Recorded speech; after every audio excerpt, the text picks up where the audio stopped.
মজলুমের ক্ষেত্রে আমাদের সতর্ক থাকতে হবে। বর্তমান আমাদের দেশ কিংবা সমাজের মধ্যে যদি আমরা তাকাই, আমরা দেখতে পাই যে এমন কতগুলো মানুষ আছে যারা অন্যের উপর জুলুম করে। এটা আমরা জানার পরেও আমরা জালেমদেরকে সমর্থন দিই। জুলুম করতেছে, উনি অত্যাচার করতেছে, অন্যায় করতেছে, আমরা জানি, জানার পরেও আমরা তাদের সাথে সাথে থাকি, কারণ ওনার সাথে থাকলে আমাদের একটা ক্ষমতা বাড়বে।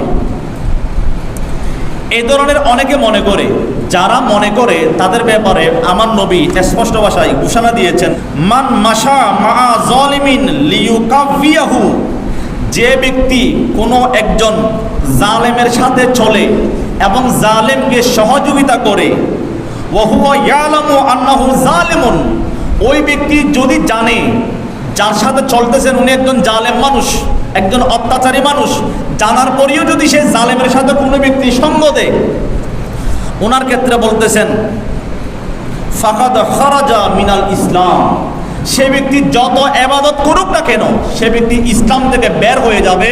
এবার দেখুন, আমরা যে অনেকে আমাদের আপন আপন নেতার সাথে আমরা হাঁটি, কোরআন পাক আল্লাহ পাক ইরশাদ করেন, ইয়াউমা নাদউ কুল্লা উনাসিম বিইমামিহিম, কিয়ামতের ময়দানে আল্লাহ পাক নেতার নাম ধরে ধরে ডাকবে।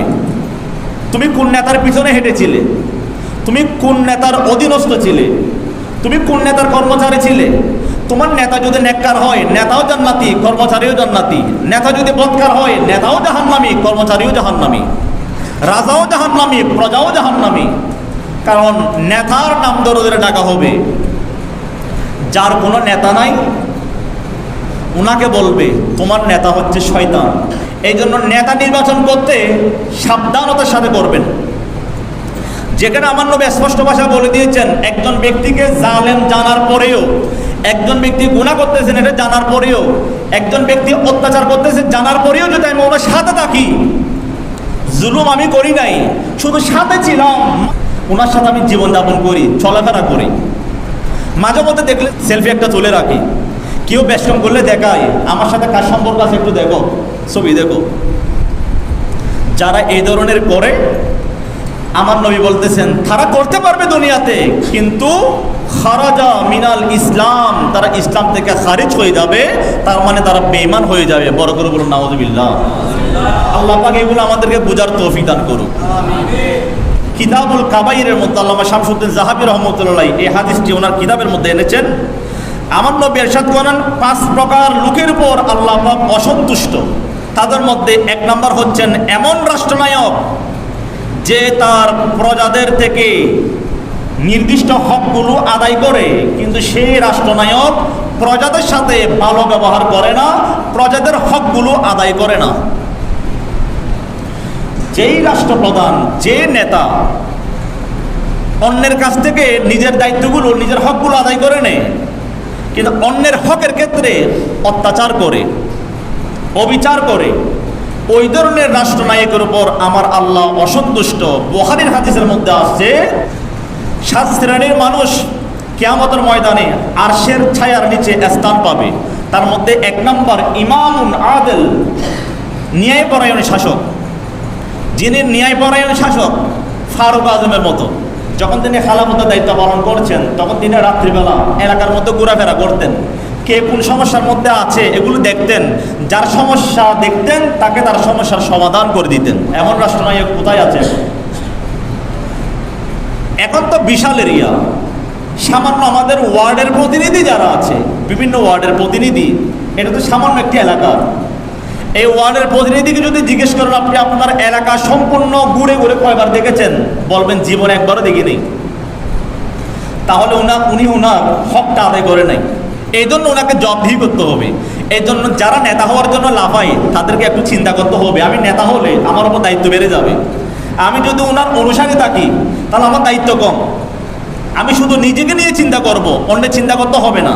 যদি আমি নেতা হয়ে যাই, আমার অধীনে যারা থাকবে তাদেরকে আমি যথাযথভাবে পরিচালনা করতেছি কিনা, তাদের হকগুলো যথাযথভাবে আদায় করতেছি কিনা, এটার কারণে আল্লাহর দরবারে আমাকে জবাবদিহি করতে হবে।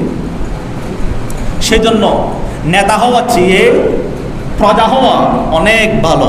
2 নম্বর, এমন দল নেতা যাকে সবাই মেনে চলে, কিন্তু সে ব্যক্তি দুর্বলদের ক্ষেত্রে ন্যায়পরায়ণতা, সমতা বজায় রাখে না, বরং স্বজন প্রীতি করে।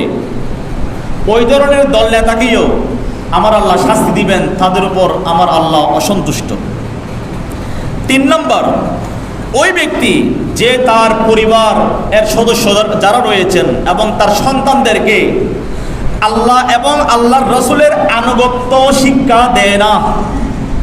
দেখুন, যে পরিবারের গার্ডিয়ান নিজের পরিবারের সদস্য এবং সন্তানদেরকে আল্লাহ এবং আল্লাহর রাসূলের আনুগত্য করার জন্য নির্দেশ দেয় না, তাদের উপরও আমার আল্লাহ অসন্তুষ্ট। পুরো এলাকা করে দেখেন, সব পরিবার নয়, অধিকাংশ পরিবার দেখবেন নিজের সন্তানদেরকে আল্লাহ এবং আল্লাহর রাসূলের পথে থাকার জন্য নির্দেশ দেন না, বরং তারা বলে তোমরা এই পথে যাও, এই পথে গেলে আমাদের শক্তি একটু বাড়বে, এই পথে যাও, এই পথে গেলে আমাদের টাকা একটু বাড়বে। বলা হচ্ছে যিনি আল্লাহ এবং আল্লাহ রসুলের পথে থাকার জন্য নির্দেশ দিবেন না, ওই ব্যক্তির উপরও আমার আল্লাহ অসন্তুষ্ট। 4 নম্বর, এমন লোক যে কোনো শ্রমিককে কাজে লাগিয়েছেন কিন্তু তার পারিশ্রমিক যথাযথভাবে আদায় করে নাই, তার উপরও আমার আল্লাহ অসন্তুষ্ট। 5 নম্বর হচ্ছে এমন ব্যক্তি যে তার স্ত্রীর মোহর আদায় করে না, তাদের উপরও আমার আল্লাহ অসন্তুষ্ট। অধিকাংশ পুরুষ, সব নয়, অধিকাংশ পুরুষ মোহরটা আদায় করে না, বরং ভালো ফ্যামিলির সাথে আত্মীয়তা করার জন্য বলে যে 1 কোটি টাকা হলে 1 কোটি টাকা আমি মোহর দিতে রাজি, তারপরে বিয়ে করব। কিন্তু চিন্তা করে যদি জিজ্ঞেস করো তুমি কি মোহর দিতে পারবে, আর এটা বিয়ের পরে দেখা যাবে, মানে মাফ করে দিবে। কোনো মানুষ যদি এই মুহূর্তে আদায় না করে মারা যায়, তাহলে কিয়ামতের ময়দানে ওনাকে জবাবদিহি করতে হবে যে তুমি তোমার মোহর আদায় করো নাই কেন, তুমি তোমার মোহর যথাযথভাবে আদায় করো নাই কেন, এই জন্য জবাবদিহি করতে হবে। সেজন্য প্রত্যেক পুরুষের উচিত তাদের মোহরগুলো আদায় করা।